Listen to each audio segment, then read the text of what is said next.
The CBS Radio Mystery Theater presents...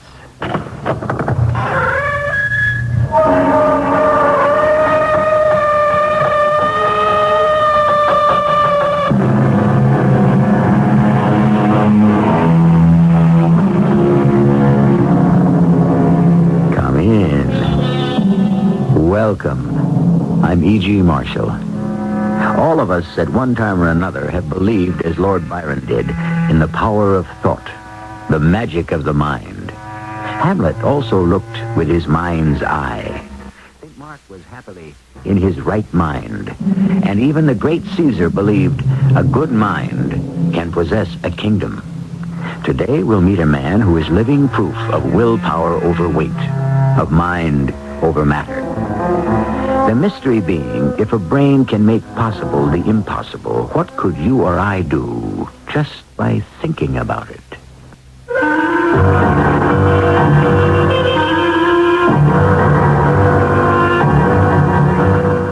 Our mystery drama, The Great Brain, based on a story by Jacques Futrelle, was written especially for the Mystery Theater by James Agate Jr. and stars Gordon Heath. I'll be back shortly with Act One.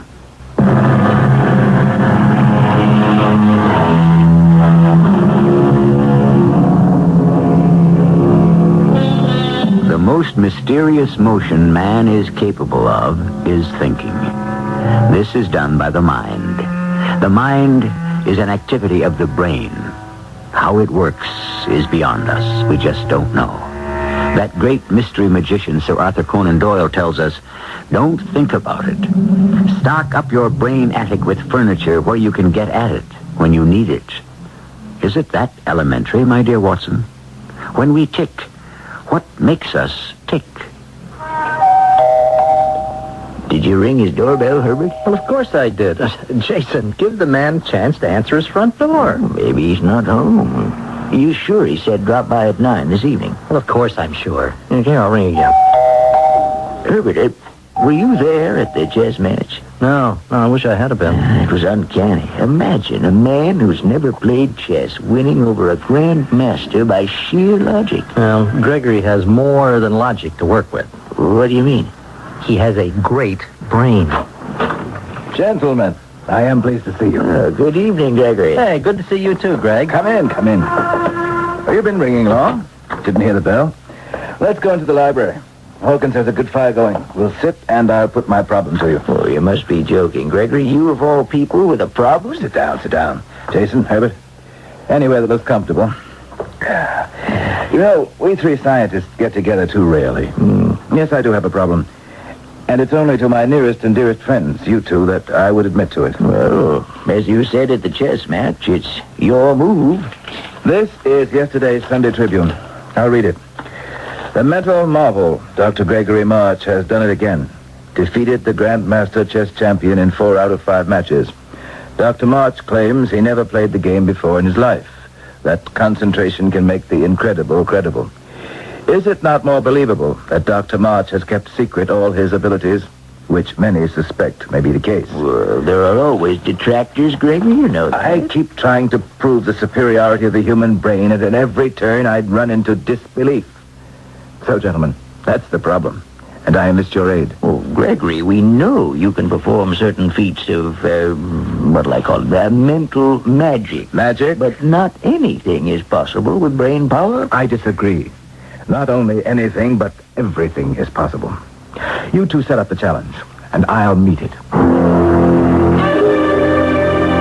Greg, Jason and I have an idea for a test. Now, there are some things which will not yield to any amount of thought. What, for instance? Prison walls. No man can think himself out of a cell. If he could, there'd be no prisoners.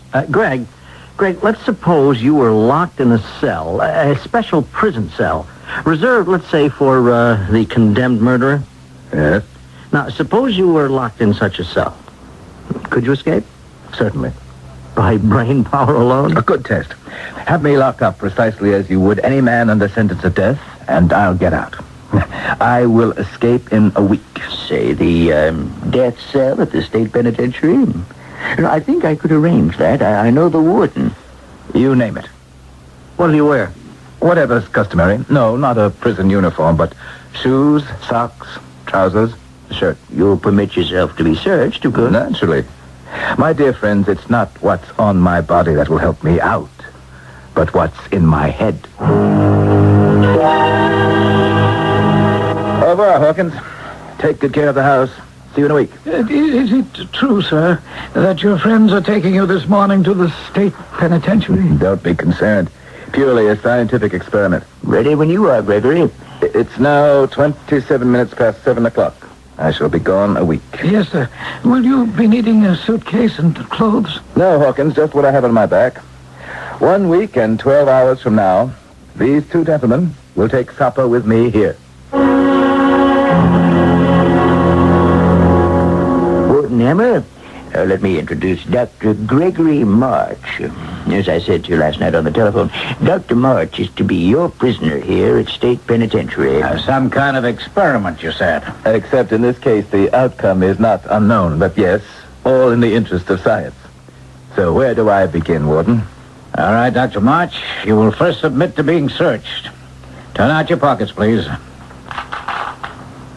Now, will you remove your shoes and socks? I hope the inspection was satisfactory.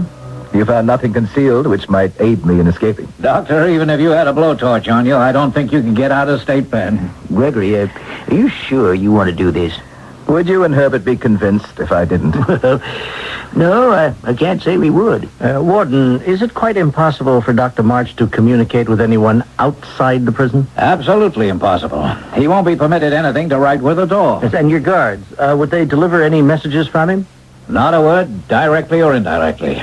They'd report to me immediately anything he said, or turn over to me anything the prisoner might give them. I do have, however, 3 small requests. Well, I thought we all agreed to no special favors. I'm not asking any. I'd like to have some tooth powder. Not toothpaste, tooth powder. Secondly, I'd like to have 1 $5 bill and 2 $10 bills. Warden, is there any man in this prison who our friend might bribe with the $25? He's not going to meet another prisoner. He'll be in solitary. And as for anyone else, no, not for $2,500. Well, I can see no reason why Gregory shouldn't have the money. I think I have some 10s. 1, 2. I've got a 5. Now, you sure that's all you want, Greg? That'll be enough, thanks. You had 3 requests, Doctor. Yes. The third is, before I go into my cell, I'd like to have my shoes polished. Now, this is cell 99. Guard, open up, please. This is the cell where we keep condemned murderers. It's on the ground floor. It's visible to every passing guard. There's 1 small window, barred, of course, a bed, lavatory, and commode. Oh, this is awful. Greg, why don't you change your mind? Herbert, you're taking up valuable time by talking. Well, if I may ask you, Dr. March, valuable time for you to do what with? To think, Warden. Why, ask it again, Warden, although I'm sure the answer. There's no way any prisoner can leave this cell. No, sir, not without my permission. No one in 99 has any way of communicating with the outside. Jason, do I get the impression you don't trust me? Oh, not at all. I'm just making certain that you prove your case. Quite honestly. Oh, I was going to say scientifically. Why don't we set up a control for the first night? Jason, join me here for the first day and night. Then you can observe. That's not a bad idea. I think you should, Jason. You'd have to be searched also, you understand? Why not? I'll do it. Here, Herbert, my keys, wallet. Well, in fact, take the whole jacket. So I'll be dressed in shirt sleeve like Gregory. If you don't mind, sir, I'll just check your clothing. Go ahead. No hidden weapons, I assure you. I noticed cell 99 is on the main floor. The administration office is here, too? Well, just 3 doors down the cell block is my office, so I'm certainly going to hear anyone trying to get out. Now, Dr. March, a guard will bring you breakfast in the morning, then a meal at noon, and at 6 you'll get dinner.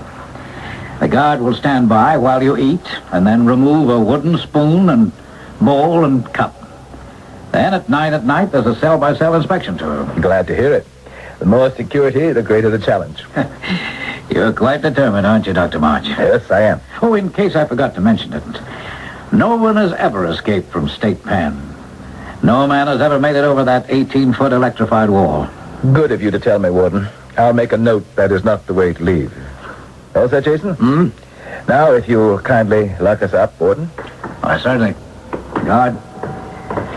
So long, Greg. Good luck. I'll stop by for you the first thing in the morning, Jason. Oh, Warden, what time is it now exactly? 11:17. Make a note of it on your calendar. I will join you, gentlemen, in the warden's office at 11:17 in the morning, 1 week from now. And if you're not there, Greg? There's no if about it. Both of you gentlemen finish your dinner? Yes, guard, you can remove the trays.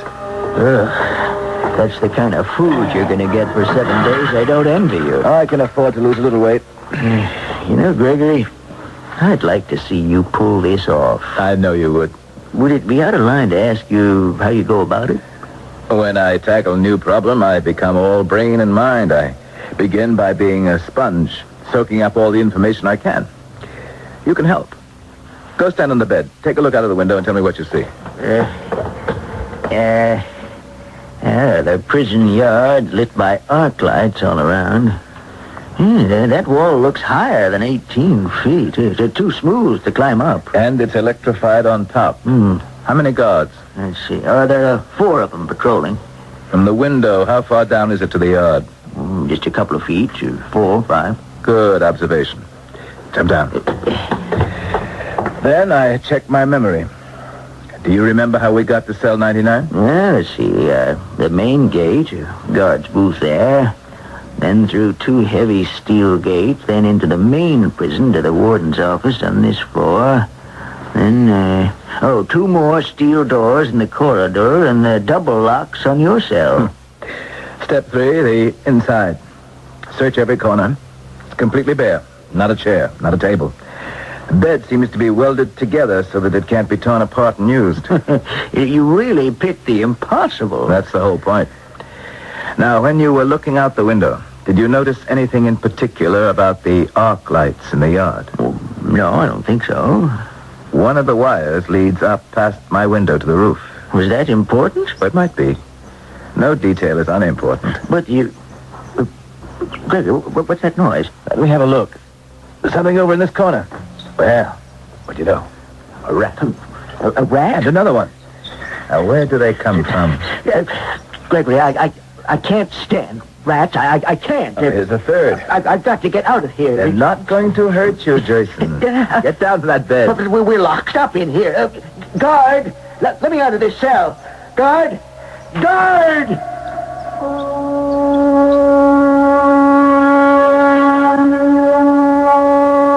I'm reminded of a poem by Robert Browning called The Pied Piper, in which he says, anything like the sound of a rat makes my heart go pit-a-pat. Seriously, though, the little rodents have been much maligned from Shakespeare to Shaw, and if I may be permitted to give you a hint of things to come, rats, for the size of their skulls, have far more brain power than man. I shall be back shortly with Act 2.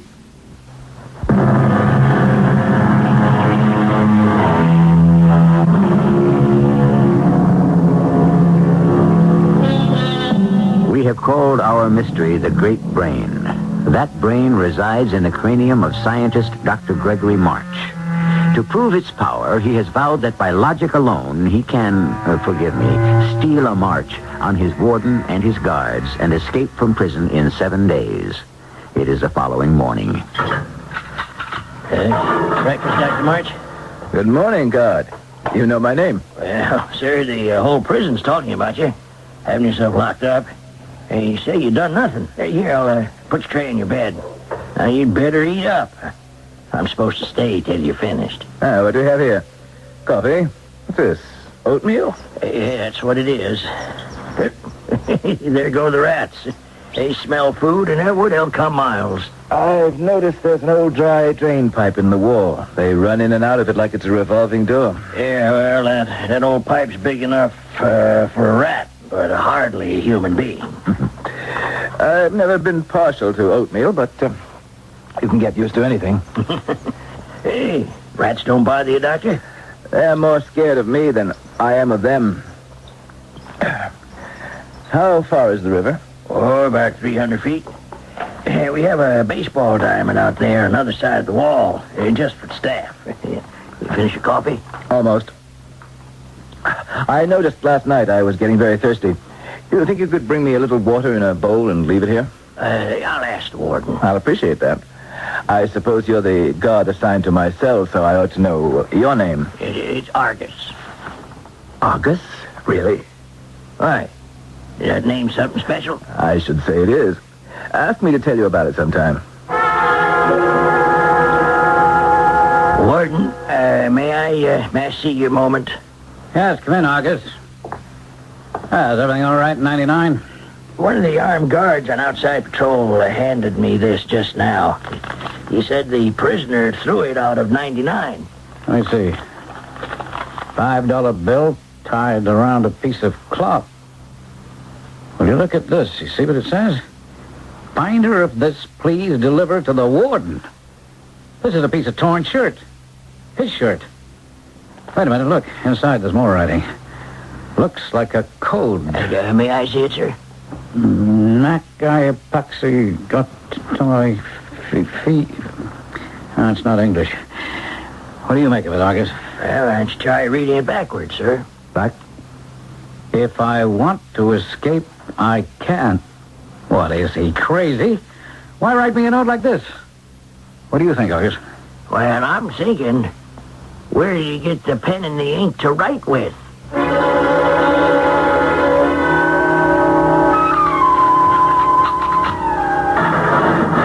Dr. March, what are you doing on your hands and knees over there? Oh? Hello, Warden. Just playing with the little beggars. There isn't much else to do to amuse yourself. I brought you this prison shirt. You won't find it so easy to write on dark blue denim striped with black. You know, I don't know what you hope to accomplish by that silly note. I know why you're here. But I warn you, it's my duty to stop you from escaping. And what did you write that note with? Isn't finding that out also your duty? Angus, how many days have I been in cell 99? 3 whole days, Dr. March. And my name isn't Angus, it's Argus. Oh, how could I have forgotten? The new drainage system that was put in leads right to the river, does it? Yes, sir. I suppose the pipes are pretty small. Oh, no, not if you're 5 inches high. You're very watchful and quick. When I started this, Argus, I was firmly convinced escape was possible. How would you react to a considerable financial reward? For what? For helping me escape. You've got the keys. Nope. $500? Nope. 1,000? Dr. March, if you gave me $10,000, I couldn't let you out. Now, between here and the main gate, there are 7 different doors. Now, I only have the keys for this building. Besides, I just couldn't do it. Spoken like an Argus. Yeah, what is it about my name, sir, that makes you say that? In good time, my vigilant watchman. I shall tell you. Tried to bribe you, did he? First some dumb message in code, and now attempted bribery. You know, Argus, I'm beginning to worry about that cell. Come on along with me. I'm going to try to persuade him to forget this. Sears, open the cell block.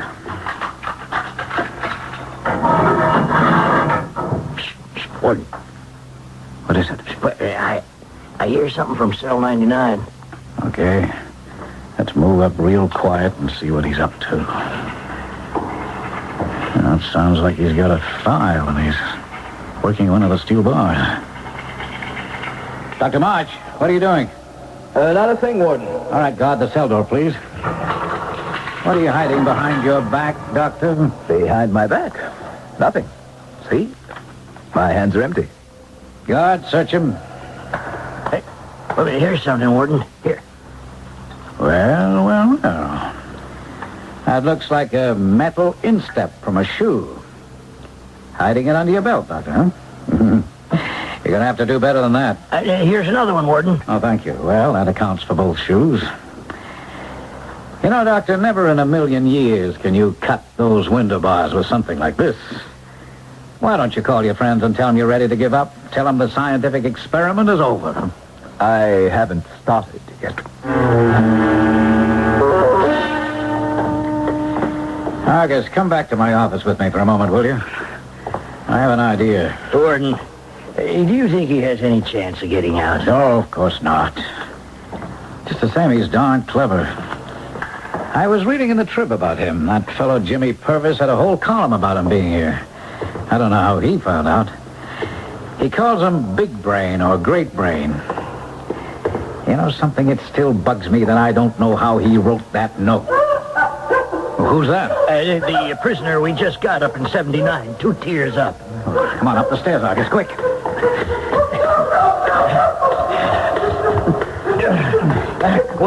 One more flight, Warden. Oh, I'm getting too old for this. All right, what's the matter with you? Stop that noise. All right, God, open up. What am I to do? Get off your knees, prisoner. Argus, you know what's the matter with this man? Take me out of this cell, please. Take me out. I heard something.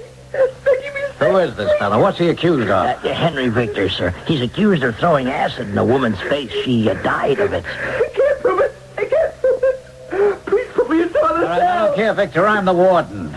If you've heard anything strange, I want to know what it was. I can't. Well, where did it come from? I don't know. Everywhere. Nowhere. Please don't make me answer. You must answer. It was a voice, but it wasn't human. Yes, go on. It was so muffled and so far away and ghostly. Was it from outside or inside the prison? I told you, it didn't come from anywhere. It was here, right here, everywhere. I get the walls. Please, Warden, I'll go crazy. You've got to do something. Good afternoon, August. I see they've got you on the yard shift. How do you like it out of doors? Hey, Dr. March, you're supposed to be inside your cell. I am inside, August. No, not calling out of your window to me here in the yard. Now, why don't you obey the rules, Doctor? You've only got 3 more days. I wanted to ask you, August, who services these prison arc lights? I don't know. It's somebody from the outside. You have no electricians in the prison? No, sir, we don't. I think you'd save tons of money if you had your own man. Well, it's none of my business. Doctor, will you please get away from your window? Before I go, I have something for you, August. Step up a little closer, huh? Can you reach out from the yard to my window? What is it? Just this $5 bill. Take it. Well, what for? For being so affable and understanding. Keep it. You deserve it. And so I was patrolling out in the yard, and he's in his cell looking out the window, and he hands me this $5 bill. He said it was for me. I should keep it. Let me see. $5. Wait a minute. March only had 2 10s and a 5. 1 5 came with that note. So where did he get this one? Well, could somebody have changed one of the 10s for him? Who? You're the only one he sees. No, I've got to search 99 again. Something's hidden somewhere.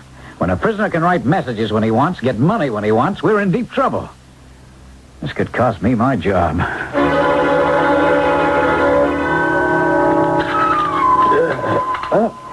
Who is it? It's me, the warden. Still dark. What time is it? Oh, please don't shine that flashlight in my face. It's 3 o'clock, Doctor. Oh, you're an early riser. You wouldn't care to come back when it's daylight, I suppose. I'm going to search every inch of this cell. Get up, please. First of all, I want to move your bed away from the wall. Nope. No, I don't need your help. You stand over there in that corner. Now, let's see what we have back here. Is that? Yeah, it must be the old drain pipe. What have you got in there? Oh, darn it, my fingers don't quite reach. Yeah, I got a hold of something. Oh, it's a dead rat. Oh, yes, one of my local friends. Oh, my back. I shouldn't bend over that way. Doctor, help me move the bed up to the cell window. No funny business, man. Yeah, happy to oblige. I might leave it there. Get a little more air. I'll just get myself up on it. Why are you standing on my bed? Just want to examine these bars. Yeah, I'm solid. Solid. Every one. All perfectly rigid. Now don't move. I'm coming down. I was just going to give you a hand. Don't bother. Stand right there, and we'll have a look at your clothing. All right, turn your trouser pockets inside out. Both of them? Come on, Doctor. Stop stalling. The left pocket. Okay. Now the right. Uh-oh, some money. Give it here, will you? $1 bills. 5 of them. If you'd like to borrow them, Warden, feel free. Wait a minute. Let me get this straight. When I locked you up here, you had 2 10s and a 5. You sent 1 5 with a note. You gave Argus another 5. How did you get these? Now, don't tell me you just thought them up. I was going to say just that, but I won't. All right, I can't force you to talk, but I can watch your every move for the next 48 hours. Escaping from state penitentiary isn't going to be that easy. But, Warden, I never thought it would be.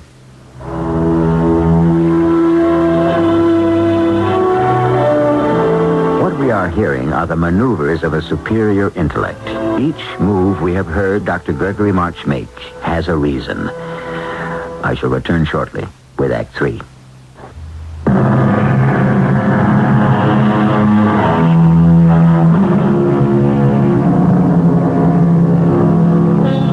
I don't think either you or I doubt Gregory March isn't going to be able to escape that fortress of bars, steel, and stone.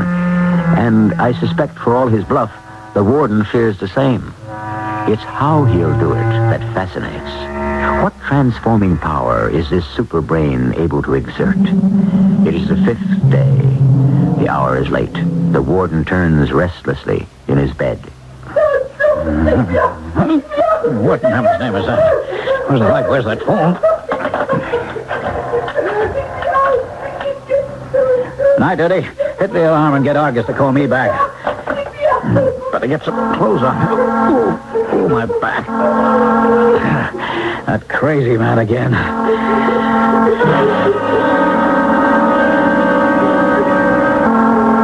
Okay, now, Judy. Turn the alarm off. Victor's screaming. I can't get him to quiet down. Open up his cell, Argus. Now, Victor, what's going on? Will you get up off the floor? What's all the yelling about? I can't stand it. I did it. I killed him. Yes, I did. I killed him. Take that voice away. Get it away from me. Take what voice away? I said enough. I admit I killed her. I threw the acid in her face. I didn't mean for her to die. Come on, Victor. Stop it. It was me. I did it. I confess. Get me out of this cell. Hear it? What? I don't hear anything. No, it stopped. It's that voice again. Kind of muffled, like a voice from the dead. What does it tell you? Acid. It keeps saying that over and over again. It accuses me, see? Acid. Because I threw the acid and the woman died. She couldn't identify me, see? But I have to confess. I got to. Her voice is making me. Is that all your voice said? Just acid? That's what it was saying yesterday. And the day before. Nothing else? There was something else that said, I remember now, size 8 hat. Yes, that's what it was. Size 8 hat? Yes, size 8 hat. Very clear. Said it a couple of times.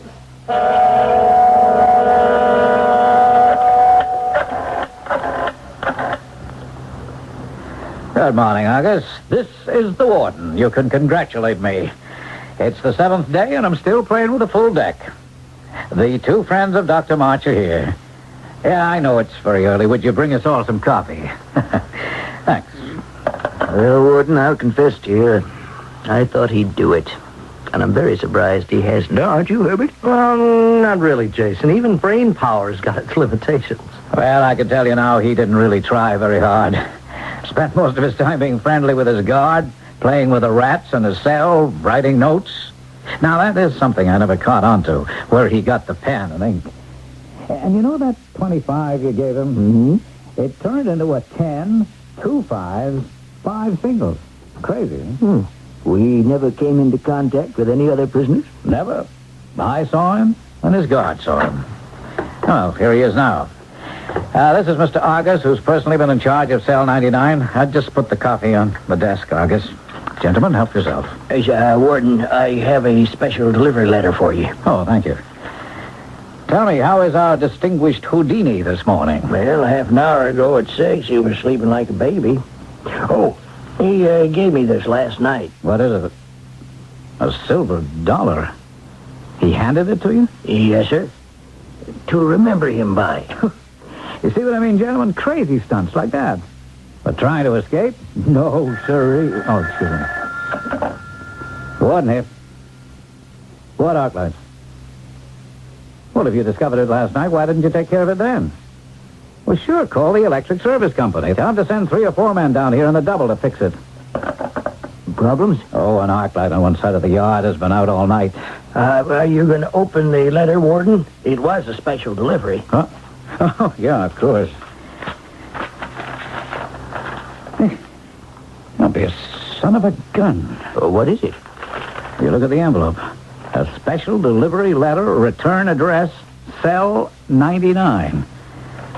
Says, dear friends, don't forget you're invited for dinner tonight at 7:27. Warden Hammer, that means you, too. And you, my vigilant Argus. Faithfully yours, Gregory March. Argus, you hightail yourself over to cell 99 right now and see if that man's still in there.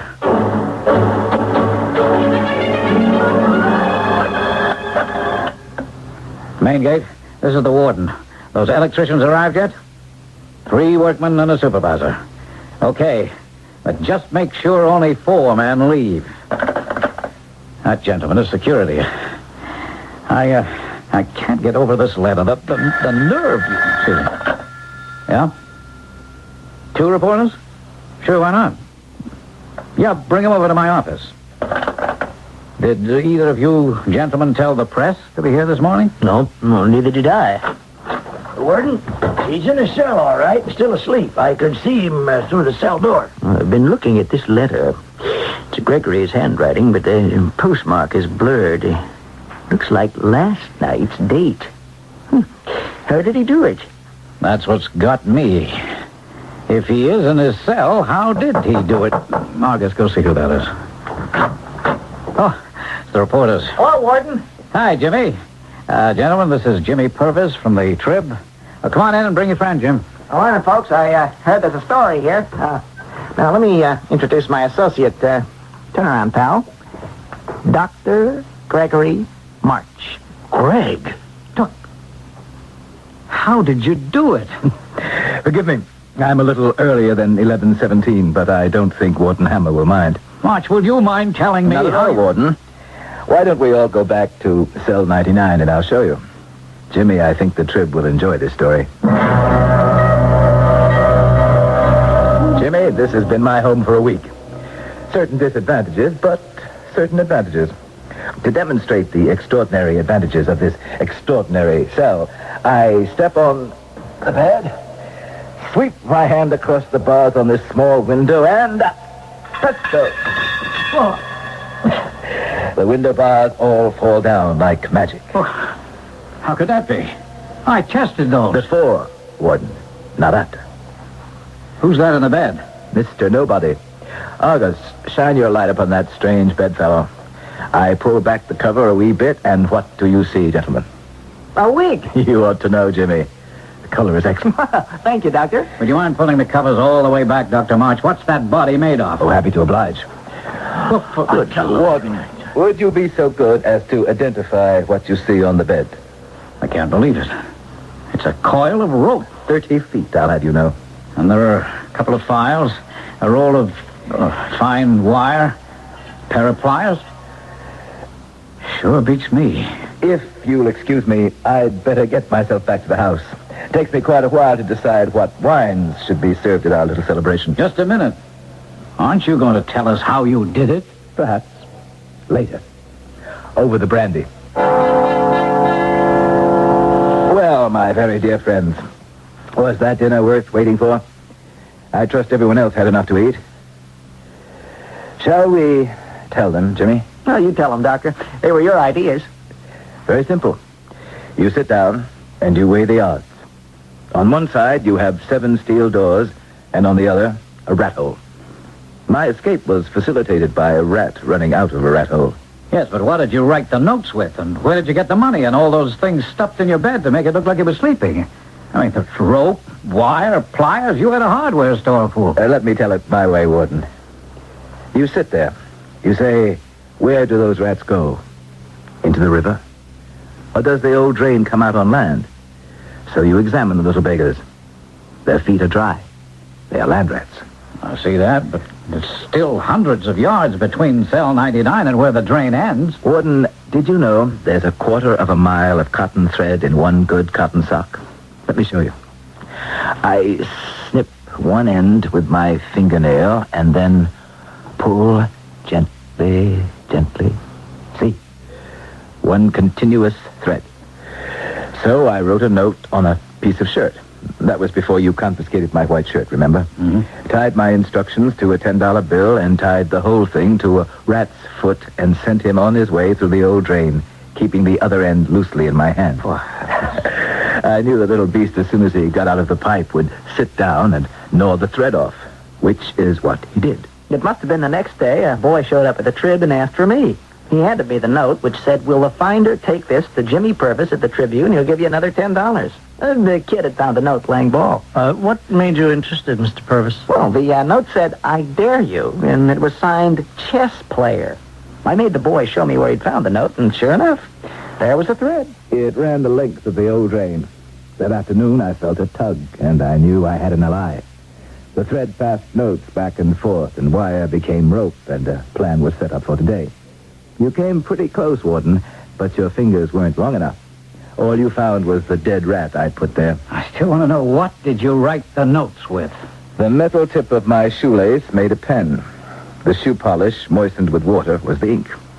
Doctor, I've got to hand it to you. Hey, Dr. March, did you have anything to do with a prisoner who was 2 tiers right above in cell 99?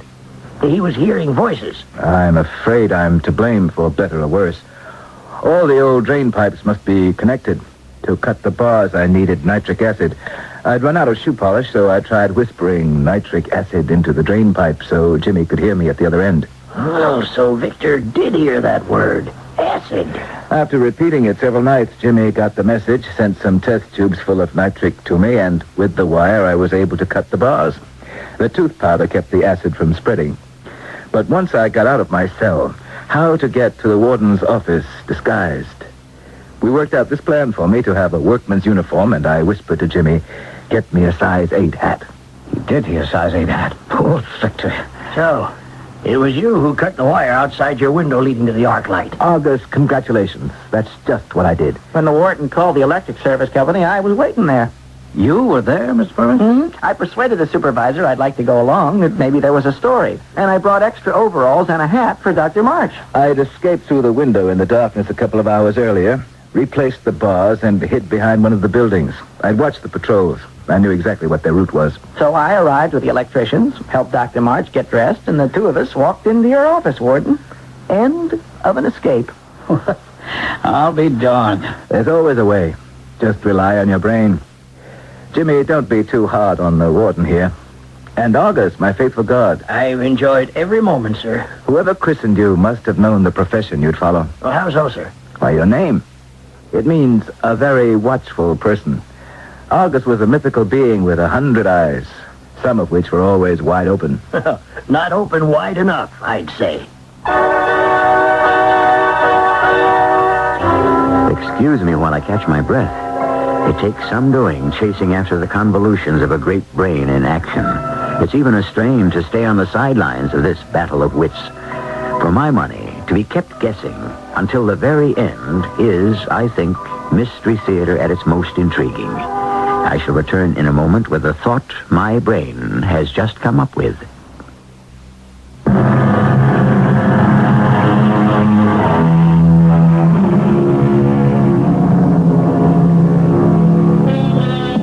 The pertinent point that suddenly jumped in front of my mind was remembering a short verse by Emily Dickinson. I don't know whether she ever knew Dr. Gregory March, the great brain, but she could have when she wrote this. The brain is wider than the sky, for put them side by side. The one the other will contain with ease, and you beside. Our cast included Gordon Heath, Russell Horton, Earl Hammond, and Ian Martin. The entire production was under the direction of Hyman Brown. This is E.G. Marshall inviting you to return to our Mystery Theater for another adventure in the macabre. Until next time, pleasant dreams.